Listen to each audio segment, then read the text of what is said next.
Maka izinkan saya, di pertemuan pertama ini, kita akan membahas kunci dari semua ibadah.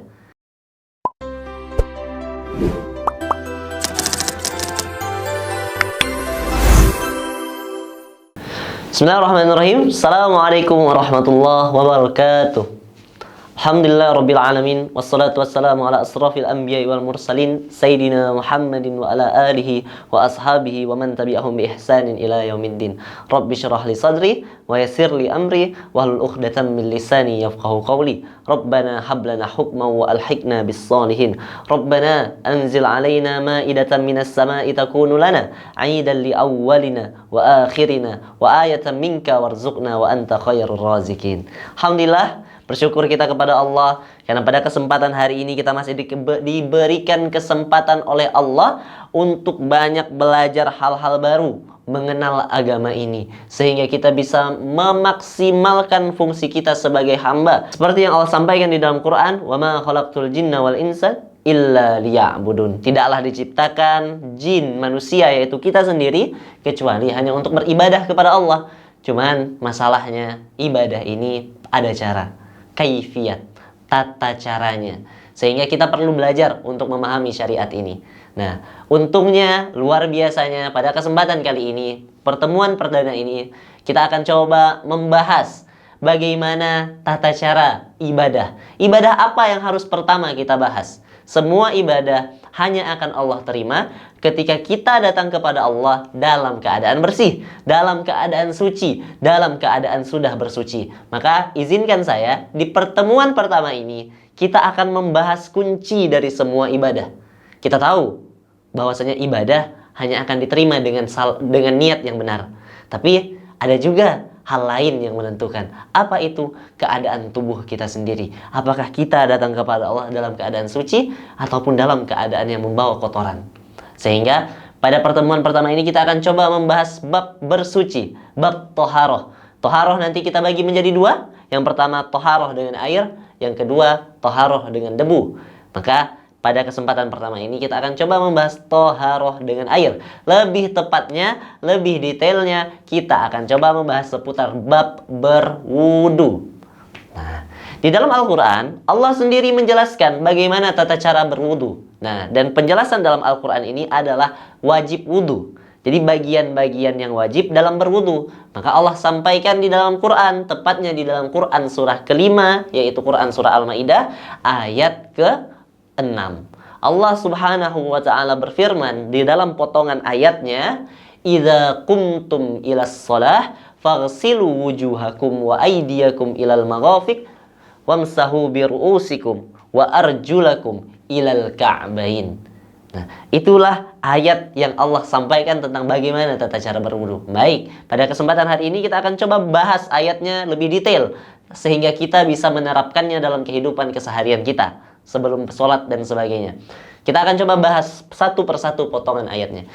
Idza qumtum ilas shalah, seandainya diperintahkan kepada kamu untuk segera menunaikan sholat. Nah, sholat ini harus segera ditunaikan. Jika azan telah berkumandang, hendaknya kita segera bergegas menuju Allah. Hendaknya kita bersegera bergegas memenuhi seruan Allah.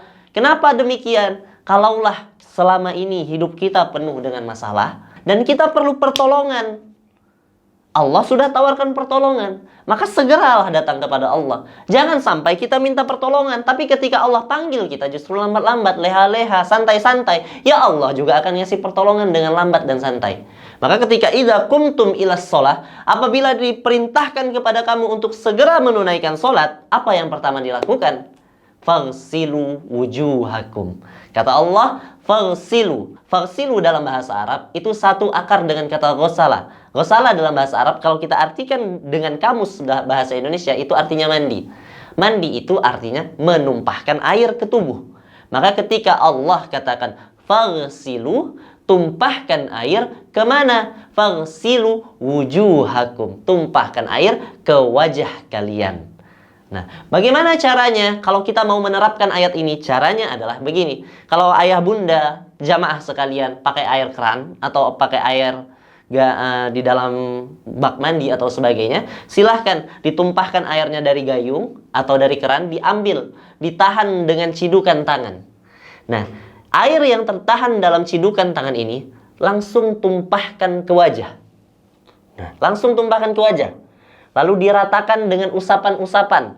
Dimulai dari dahi sini, sehingga dimulai dari dahi sampai ke belakang telinga. Kemudian di sela-sela mata. Bagi ayah-ayah yang punya jenggot, silahkan langsung sela ke jenggotnya sampai sempurna. 1 kali boleh, 2 kali boleh, tapi kalau pengen disempurnakan 3 kali basuhan boleh. Cuman jangan sampai 4 kali basuhan. Maka yang pertama, faghsilu wujuhakum, tumpahkan air ke wajah. Yang kedua, wa aydiyakum ilal marafiq. Nah, redaksinya masih sama, masih satu kata kerja dengan faghsilu. Apa? Tumpahkan air, aydiyakum, dari tangan, ilal marafiq, sampai ke siku. Jadi bukan dibalik ya. Kebanyakan kita di masyarakat hari ini bukan salah, tapi agak keliru memahami ayat Quran. Kebanyakan orang biasanya, sebagian dari kita, justru dari siku dulu diturunkan ke tangan. Padahal kata Allah, wa aydiyakum ilal marafiq, ambil air di cidukan tangan, tumpahkan dari tangan sampai dia jatuh ke siku. Nah, diratakan dengan usapan-usapan tangan.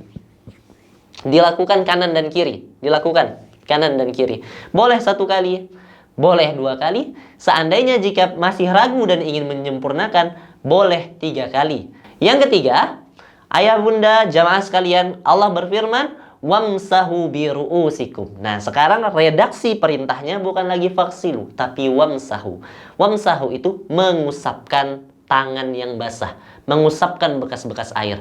Bagaimana caranya Ustadz? Caranya, ambil air di dalam cidukan tangan, tumpahkan dulu airnya, tangan akan basah.